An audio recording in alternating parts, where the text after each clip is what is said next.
श्रीमद्भागवत कथा भाग 36। गोपाल बालम भुवनैकपालम संसार मायामतिमोहजालम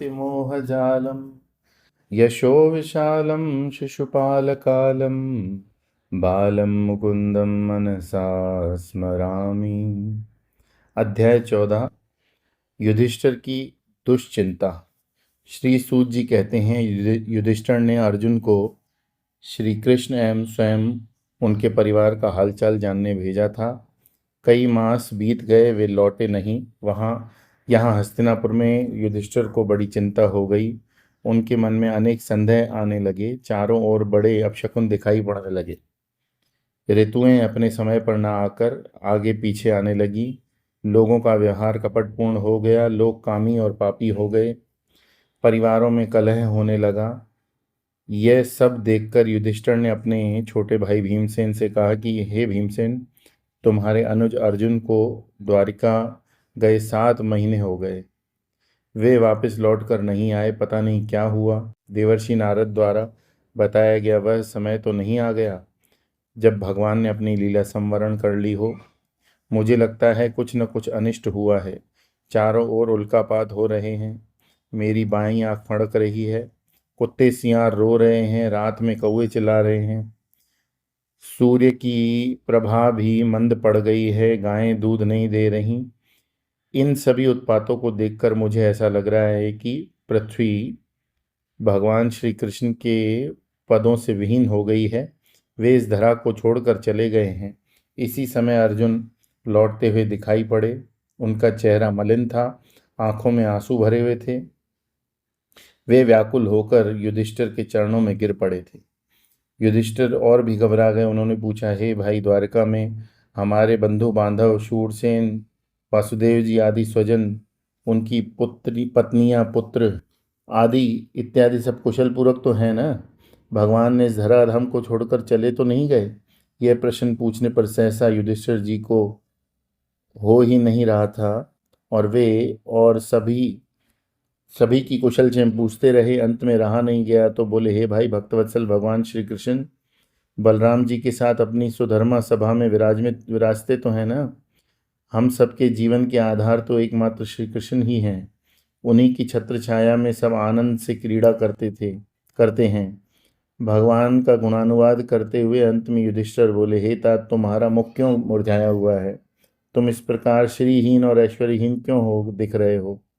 तुम्हारा किसी ने अपमान तो नहीं किया? तुम्हारे द्वारा कोई ऐसा गलत कार्य तो नहीं हुआ जिसकी तुम्हें ग्लानि हो रही है? अर्जुन, बताओ, तुम इतने दुखी क्यों हो?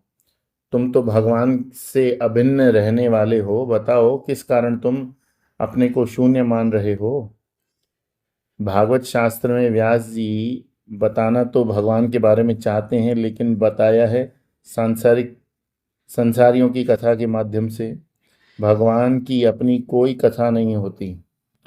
कथा तो संसारियों की होती है। भगवान ने अपने आप तो संसारियों के साथ जोड़कर लीला खेली है। यदि हम अपने आप को भगवान के साथ जोड़कर संसार में रह सकें तो वो भागवत शास्त्र का योग्य अध्ययन होगा। अध्याय 15। अर्जुन का विलाप तथा पांडवों का स्वर्गारोहण। सूत जी आगे की कथा बताते हैं। अर्जुन अत्यंत दुखी तो पहले से ही थे। युधिष्ठिर के वचन सुनकर अधिक शोकाकुल हो गए। वे श्री कृष्ण के विरह से व्याकुल थे। तीव्र विरह वेदना के कारण किसी प्रश्न का उत्तर नहीं दे पा रहे थे। बड़े कष्ट में वे अपने आंसुओं को पोंछते हुए अर्जुन रुंधे हुए गले से बोले, क्या बताऊं भैया, हमारे परम हितैषी बंधु भगवान श्री कृष्ण ने तो मुझे एकदम धोखा दे दिया। वे हमें छोड़कर चले गए। उनके बिना तो ये शरीर प्राण विहीन मुर्दे की भांति हो गया है। उन्हीं की शक्ति मुझ में थी, जिसके कारण देवता भी आश्चर्यचकित होते थे। वंचितो हम महाराज हरिणा बंधुरूपिणा ये नमप्रेतम तेजो देवविस्मापनम महत्। मेरी शक्ति को शक्ति प्रदान करने वाले भगवान चले गए। जैसे शरीर से प्राण निकलने के बाद उसका आकार तो बना रहता है पर उसमें जीवन नहीं होता, उसी प्रकार भगवान कृष्ण के बिना यह संपूर्ण जगत मुझे शव सरीखे लगने लगा है। जगत की वस्तुओं और व्यक्तियों का विरह दुखदायक होता है, लेकिन जो व्यथा भगवान के विरह में होती है वह दुख देते हुए भी सुखदायी होती है। इसका कारण यह है कि जगत परिच्छिन्न है, अतः जगत के व्यक्तियों का विरह दूसरे पन की भावना को तीव्र करता है, जबकि परमात्मा अनंत है।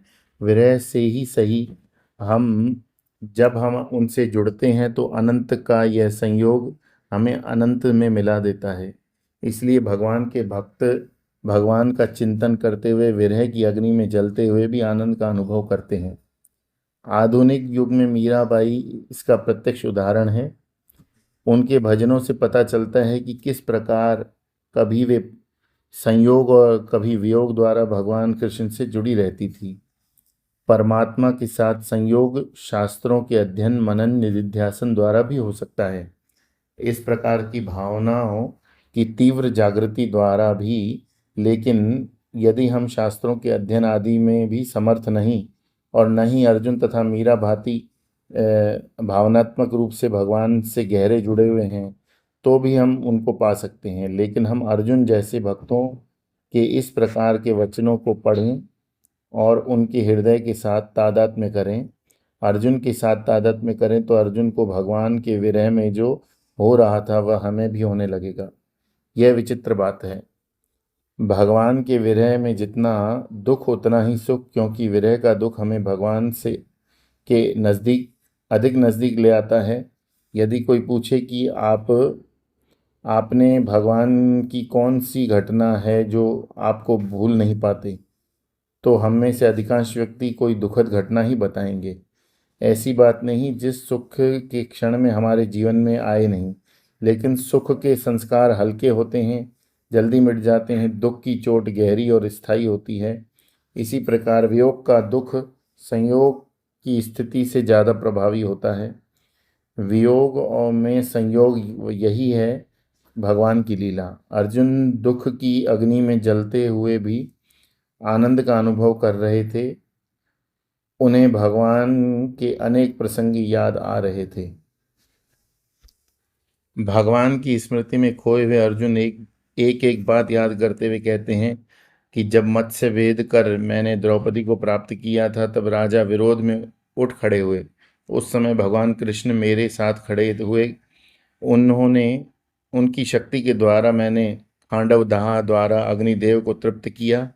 उन्हीं के साथ रख कर मैंने अपने अनेक राजाओं से धन प्राप्त कर आपको समर्पित किया। भीम का 1000 हाथियों का बल भी उन्हीं की शक्ति से ही था, जिसके कारण जरासंध का वध संभव हुआ।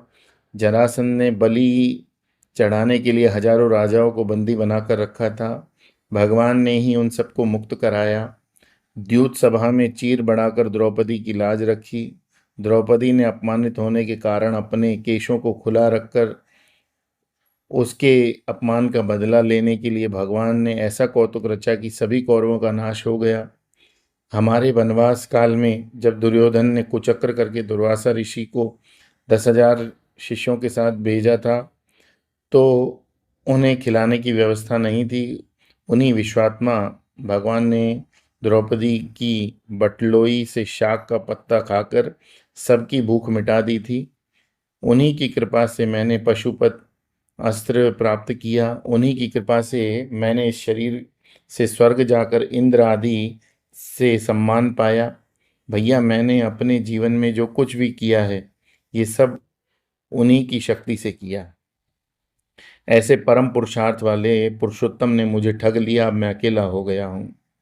अर्जुन याद करते हैं कि उन्होंने अपने जीवन में जितने युद्धों की विजय पाई, सब भगवान की सहायता से ही मिली। वे कहते हैं, विराट राजा की गायों पर कौरवों ने हमला किया, तब भी भगवान हमारे साथ, हमारी विजय हुई। कौरव सेना में जो बड़े बड़े योद्धा थे, उन सभी को के सामने भगवान खड़े होकर उनकी शक्ति तथा मन बुद्धि को भी हर लेते थे, जिससे वे युद्ध में ठीक नहीं कर पाते थे।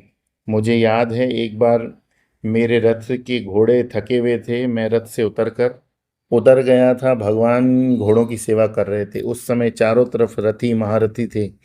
कोई भी मुझे धक्का मार सकता था, लेकिन भगवान ने उनकी बुद्धि को ऐसा बना दिया कि किसी ने मुझे मारने का संकल्प ही नहीं किया।